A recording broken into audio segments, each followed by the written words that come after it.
All right. All right, athletes, week March 23rd. The Open is behind us, but a lot of the movements that we've been working on, we continue to work and get better at a lot of these movements. Today, you can obviously see we're going into the row. We've done this drill before, 2,500 meters between two people.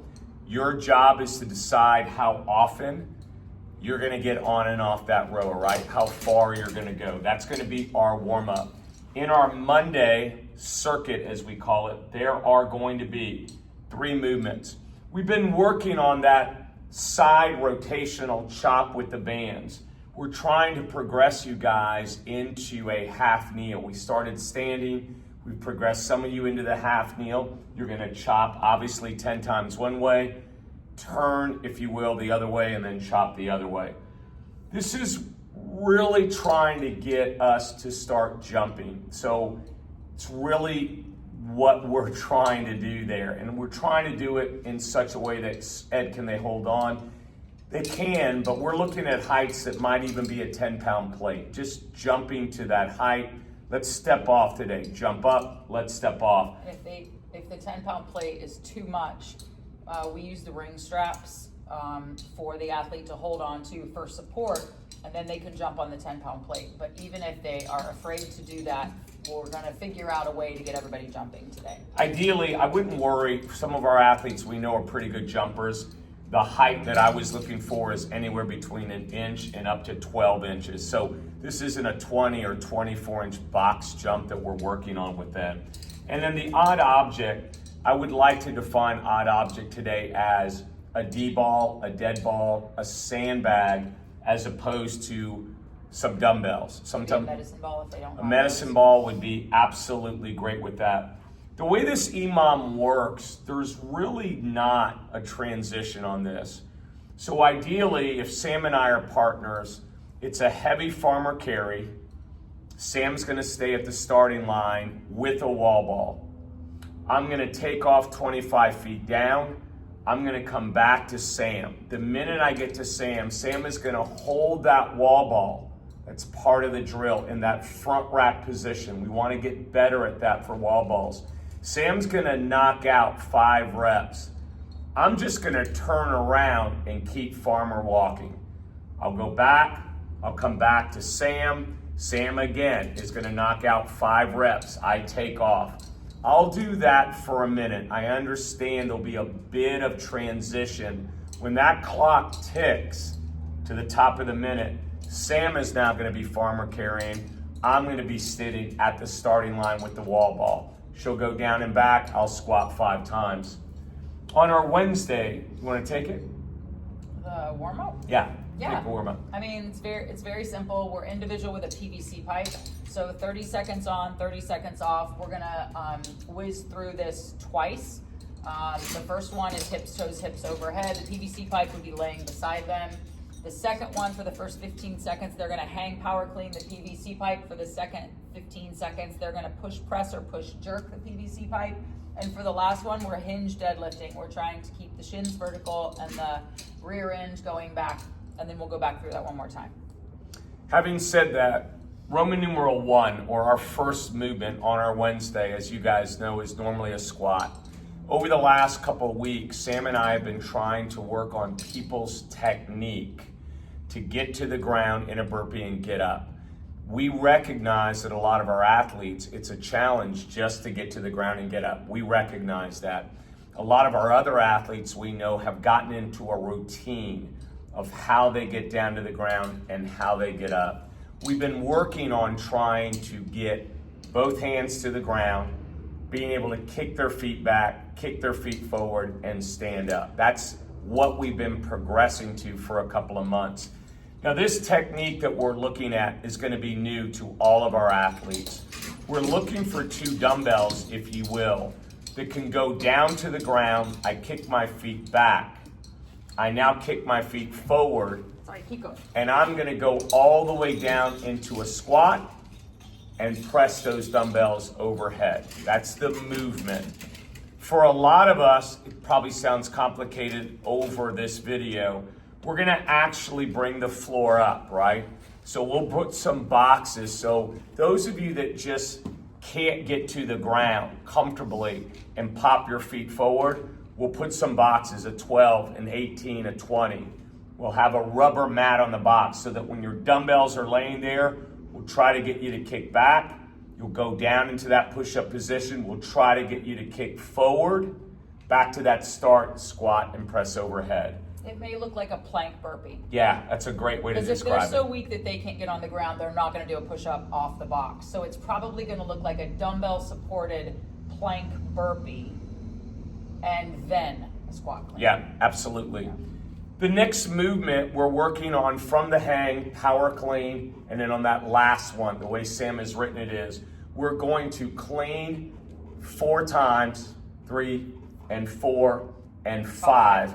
And then on that 5th one, clean it and jerk overhead, all right? We're gonna go through 4 rounds. The alternate movement today is, let's work on our lats.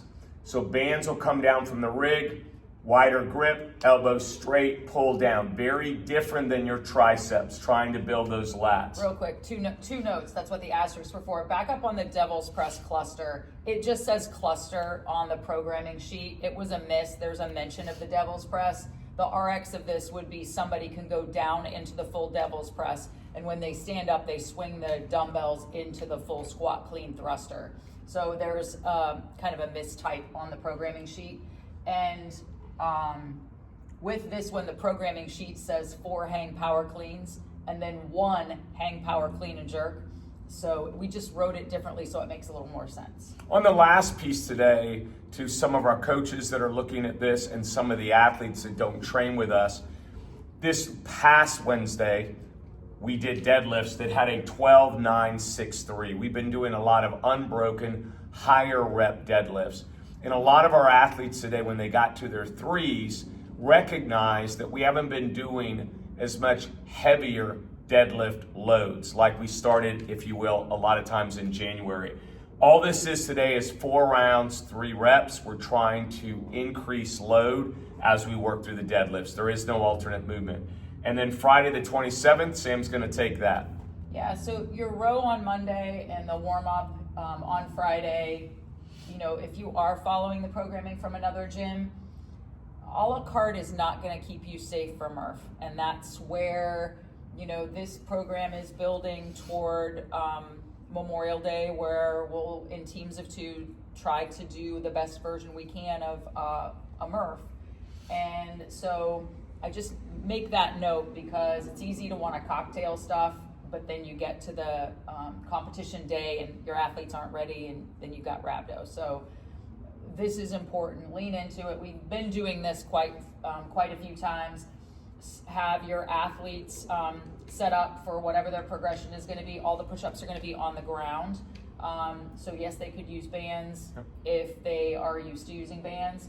And if they have to do knee push-ups, they do knee push-ups. But it's an alternating EMOM. If I start, I'm going to work through 5 ring rows, 10 push-ups, 15 air squats. If I get through that within the minute, I'm going to go back to 5 ring rows. At the 1 minute mark, if I got 4 ring rows, I rest the 2nd minute. Ed goes, he picks up where I left off. So he would do 1 ring row and then 10 push-ups and 15 air squats and keep going for the minute. So it's an AMRAP within the EMOM for each individual athlete, alternating rounds, 4 rounds each. And then, you know, I just love chippers, so this makes me happy, but it'll probably intimidate some of our people if they look at the programming before they show up. So it's our version of a Filthy 50. All of these movements, it definitely has, it escalates in difficulty as they go. Teams of 2, splitting reps equally. No, like just go ahead. Athletes, if you're thinking, well, I'll do 25 and then Ed can do 25. No, split them so that the work rest ratio is a little bit more like a great workout. So maybe we go sets of 10, maybe 15, but let's don't split 25 and 25. The first movement's gonna be plate jumps. And so the max plate height will be a 45-pound plate. We've been working a lot. Where did I see it? On athleticism. I can't remember where I saw it. Oh, it was on the plate jumps on Monday. You know, if you have an athlete that's gonna complain because they can jump, when we have some, to a 20-inch box, then I wanna see you jump 15 times in a row to the 12-inch box, and I want your feet to land in the exact same position. Stand your hips and your shoulders, your knees to full extension. Step down in the exact same place, and as soon as the trailing leg hits the ground, jump back up on that box and make every single one of those 15 jumps look exactly the same, unbroken. That's athleticism. This is athleticism too. So no, you can't jump higher. We want you to go faster because the shit's gonna get real when we get down here. So 50 plate jumps, 50 jumping pull-ups. So in your setup, that's what will take some time, and we've left enough time to set this up. Partners need to use the same bars. Yep. So at least for us, if you don't have mobile bars and you're putting barbells on your rack, 1 bar per team. So somebody may have the bar at their head, the other person, the bar may be a little bit too low for them. Have them jump and touch their chest to the bar then. Make it a little harder. But 50 jumping pull-ups, and the chin has to clear the bar. Like, just make sure of that. 50 kettlebell swings to eye level. They don't have to use the same weight. 50 walking lunge steps. You can scale that down to, and I would probably have them do 10 steps alternating, or ask them. You can scale this with PVC pipes, or we'll probably set up a couple of trenches in the side, and it's still going to be equal number of steps if they have box support on the left and the right, and they're doing bilateral supported lunges. 50 V-ups or sit-ups, or a combination of the two. If they don't have sit-ups, you can scale this to leg levers, holding onto the rig, or to seated knee-ups. 25-10, a lot of our women will probably use a 25-pound plate, Yep. but a 25-pound plate would be the most. A good morning, which is really hard to do, trying not to have a rounded back, but just shoving those hips back and activating the glutes. And then we'll hit a screeching halt here as we go to 50 wall balls. So if we need targets, we would set those up at the same time we're setting up jumping pull-up stations. 50 burpees, we're still slowing down. And then we'll speed back up for 50 single unders in the end. It's not an AMRAP, it's for time. So if they get through all of it, good for them within the 30 minutes. If you have athletes that there's no way they're gonna get even halfway through it in 30 minutes at 50 reps, the coaches would help scale the reps down to maybe a 30 or a 25. But that should be like a nice long team workout and easily adjustable to different abilities. It's perfect. I think the only piece I would add to that, to the coaches that are on here and even our athletes, we'll probably start half the class out first. Waves. Yeah, in a wave to kind of clear the way for appropriate equipment, appropriate space, those kind of things. So coaches that are setting up, not all at once, depending on the size of the gym, the size of the class. The ones that get set up first, you can set them off, Yep. Together. Real quick, I do, for our local community, have a couple of announcements. There's a little bit of text at the top of the post, and I'm gonna leave it up there for a while. I'll probably shorten it and change it. But the explanation of it is that in April, here, so if you're not in this gym, you can sign off because this doesn't matter to you. In April, on a Thursday and a Friday, Ed and I are not gonna be here. So I know we run a gym and we always have to be here, and when we're not, it's a problem, but I have family in another state and we haven't had a good vacation in a while. This is a quick visit family. We're gonna be on Thursday, Friday. We think the gym's gonna be covered and you'll be fine. In May, the same thing will happen for continuing ed. And in July, it's fair warning, the dates for the games, the CrossFit Games, Sandy makes it, which we think she will, are July, I think 20th to the 23rd, something like that. Has 2021 is in there. We will close the gym that week.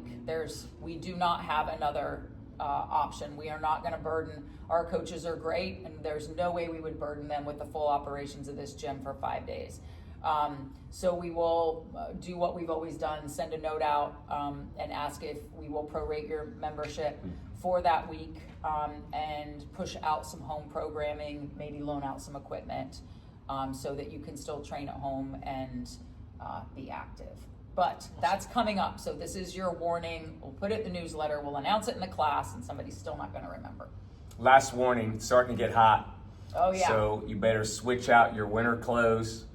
your winter t-shirts, Yeah. for your cooler t-shirts, and Yep. those type of things. So the Make heat note. here causes both complaints, and the fans will come on and it will be loud and the music will be loud. And Ed now has a mobile microphone, so just get ready because he can talk over the fans, and thanks to Fallon, the fans and Yeah, all that thanks to stuff. Fallon. All right, All right, guys. See you next week. bye.